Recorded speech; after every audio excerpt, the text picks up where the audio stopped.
പ്രതിപക്ഷ നേതാവ് രമേശ് ചെന്നിത്തലയ്ക്കെതിരെ ഗുരുതര ആരോപണവുമായി മുൻ യുവമോർച്ച നേതാവ് സിബി സാം തോട്ടത്തിൽ രംഗത്ത്. മുതിർന്ന RSS പ്രചാരകനും അമിത്ഷായുമായി അടുത്ത ബന്ധം പുലർത്തുന്ന വ്യക്തിയുമായ പി പുരുഷോത്തമനുമായി പ്രതിപക്ഷ നേതാവ് കൂടിക്കാഴ്ച നടത്തിയതിൽ ദുരൂഹതയുണ്ടെന്നാണ് സിബി ആരോപിക്കുന്നത്.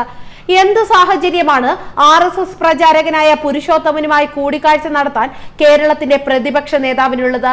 സിബി സാം ചോദിച്ചു. നിലവിലെ സാഹചര്യത്തിൽ ഈ കൂടിക്കാഴ്ചയ്ക്ക് ഏറെ പ്രാധാന്യമുണ്ടെന്ന് എനിക്ക് ഉറപ്പുണ്ട്. ഇയാൾക്കൊപ്പം സൗഹൃദത്തിന്റെ ഭാഗമായി ഒരു ഫോട്ടോ എടുക്കാനായി മാത്രം ചെന്നിത്തല ദില്ലിക്ക് പോയി എന്ന് വിശ്വസിക്കാനാവില്ല. പ്രതിപക്ഷ നേതാവിന്റെ ഒഫീഷ്യൽ പേജിലടക്കം ഈ ദിവസങ്ങളിലെ ദില്ലി വിസിറ്റിനെ കുറിച്ച് സൂചനകളുമില്ല. ദിവസവും പങ്കെടുക്കുന്ന പരിപാടികളുടെ ലൈവോ ഫോട്ടോയോ കൃത്യമായി പോസ്റ്റ് ചെയ്യാറുള്ള ചെന്നിത്തലയുടെ പേജിൽ അന്ന് ആകെയുള്ളത് വനിതാ മതിലിനെ ആക്ഷേപിച്ചുള്ള ഒരു കുറിപ്പ് മാത്രം. സിബി തന്റെ ഫേസ്ബുക്ക് പോസ്റ്റിലൂടെ ആഞ്ഞടിച്ചു. രമേശ് ചെന്നിത്തലയും പുരുഷോത്തമനും ഒന്നിച്ചു നിൽക്കുന്ന ചിത്രം പങ്കുവെച്ചുകൊണ്ടാണ് ചെന്നിത്തലയ്ക്കെതിരെ തന്റെ ഫേസ്ബുക്ക് കുറിപ്പിലൂടെ ആരോപണം ഉയർത്തുന്നത്.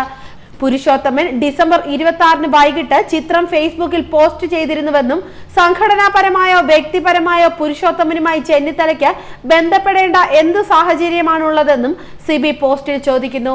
സിബിയുടെ ഫേസ്ബുക്ക് പോസ്റ്റിന്റെ പൂർണ്ണരൂപം ഇങ്ങനെ: മുതിർന്ന RSS പ്രചാരകനും BJP നേതാവും അമിത്ഷായുടെ മനസാക്ഷി സൂക്ഷിപ്പുകാരനുമായ പി പുരുഷോത്തമനെ മലയാളികൾക്ക് അധികം പരിചയമുണ്ടാകാൻ വഴിയില്ല.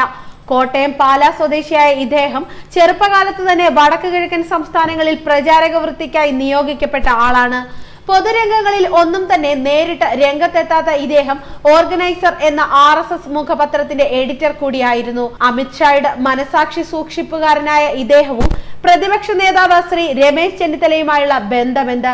കേരളത്തിലെ പല പ്രമുഖർക്കും അമിത്ഷായുമായി കൂടിക്കാഴ്ച നടത്താൻ അവസരമുണ്ടാക്കി കൊടുക്കുന്ന ആളാണ് ഇദ്ദേഹം. അടുത്തിടെ അഖിലേന്ത്യാ നേതൃത്വത്തെ പോലും തള്ളിപ്പറഞ്ഞ് സംഘപരിവാർ നാവായി മാറിയിരിക്കുന്ന ചെന്നിത്തലയ്ക്ക് സംഘടനാപരമായോ വ്യക്തിപരമായോ ശ്രീ പുരുഷോത്തമനുമായി ബന്ധപ്പെടേണ്ട ആവശ്യമൊന്നും തന്നെയില്ല. അമിത്ഷായ്ക്കും മറ്റു പലർക്കുമിടയിൽ പാലമായി പ്രവർത്തിക്കുന്ന ശ്രീ പുരുഷോത്തമനുമായി കൂടിക്കാഴ്ച നടത്തേണ്ട എന്തു സാഹചര്യമാണെന്ന് കേരളത്തിന്റെ പ്രതിപക്ഷ നേതാവിനുള്ളത്? ചിന്തിക്കൂ കേരളമേ. നേരത്തെ തന്നെ രമേശ് ചെന്നിത്തലയ്ക്ക് RSSുമായി ബന്ധമുണ്ടെന്ന ആരോപണം ശക്തമായി നിലനിൽക്കുന്ന സാഹചര്യത്തിലാണ് മുൻ യുവമോർച്ച നേതാവ് സിബി സാം തോട്ടത്തിന്റെ ഫേസ്ബുക്ക് പോസ്റ്റ് വൈറലാകുന്നത്. സിബിയെ കൂടാതെ DYFI സംസ്ഥാന സെക്രട്ടറി AA റഹീമും ചെന്നിത്തലയ്ക്കെതിരെ ആരോപണം ഉന്നയിച്ചിരുന്നു. ഹർത്താൽ ദിനത്തിൽ നെടുമങ്ങാട് പോലീസ് സ്റ്റേഷൻ ആക്രമണത്തിൽ മൗനം പാലിച്ച മുൻ ആഭ്യന്തരമന്ത്രി കൂടിയായ പ്രതിപക്ഷ നേതാവ് രമേശ് ചെന്നിത്തല RSS പ്രചാരകനെ പോലെയാണ് സംസാരിക്കുന്നതെന്ന് അദ്ദേഹം പറഞ്ഞു. ചില കോൺഗ്രസുകാർ പകൽ കോൺഗ്രസും രാത്രി RSSുമാകുന്ന പരിപാടി നിർത്തണമെന്ന് മുമ്പ് AK ആന്റണിയും പറഞ്ഞിരുന്നു. കോൺഗ്രസിലെ കുട്ടികളുടെ സംഘടനയായ ജവഹർ ബാലജനവേദിയുടെ സംസ്ഥാന ചെയർമാൻ GV ഹരിയാണ് പരസ്യമായി RSSന്റെ നേതൃത്വത്തിലുള്ള ബാലഗോകുലത്തിന്റെ പരിപാടിയിൽ പങ്കെടുത്ത് RSSനോടും BJPയോടുമുള്ള ആഭിമുഖ്യം അറിയിച്ചത്. ഇത്തരം പരിപാടികളിൽ പങ്കെടുക്കുന്നു എന്നത് മാത്രമല്ല, തന്റെ ഫേസ്ബുക്കിലും മറ്റ് സോഷ്യൽ മീഡിയകളിലും അവ പ്രചരിപ്പിക്കുകയും ചെയ്യുന്നുമുണ്ട്. പ്രതിപക്ഷ നേതാവ് രമേശ് ചെന്നിത്തലയുടെ വിശ്വസ്തനായാണ് GV ഹരി അറിയപ്പെടുന്നത്. CPM BJP അവിശുദ്ധ ബന്ധമുണ്ടെന്നുള്ള ആരോപണം കോൺഗ്രസ് ഉയർത്താൻ തുടങ്ങിയപ്പോൾ തൊട്ടു തന്നെയാണ് GV ഹരി RSS പരിപാടിയിൽ സംബന്ധിച്ചത് വിവാദങ്ങൾക്ക് വഴിതെളിയിച്ചിരുന്നത്.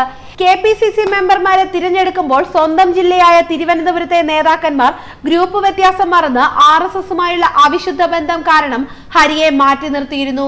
രമേശ് ചെന്നിത്തല നേരിട്ട് കാസർഗോഡ് ജില്ലാ ഭാരവാഹികളുമായി ബന്ധപ്പെട്ട് കാഞ്ഞങ്ങാട് നിന്ന് KPCC മെമ്പറാക്കാൻ ശ്രമം നടത്തിയിരുന്നു. പ്രാദേശിക നേതാക്കന്മാരും പ്രവർത്തകരും രാജ്യഭീഷണി മുഴക്കുകയും AICCക്ക് പരാതി പ്രളയമായപ്പോൾ രമേശ് ചെന്നിത്തലയ്ക്ക് തൽക്കാലം ഹരിയെ മാറ്റി നിർത്തേണ്ടി വന്നു. ന്യൂസ് ഡെസ്ക് മലയാളി വാർത്ത.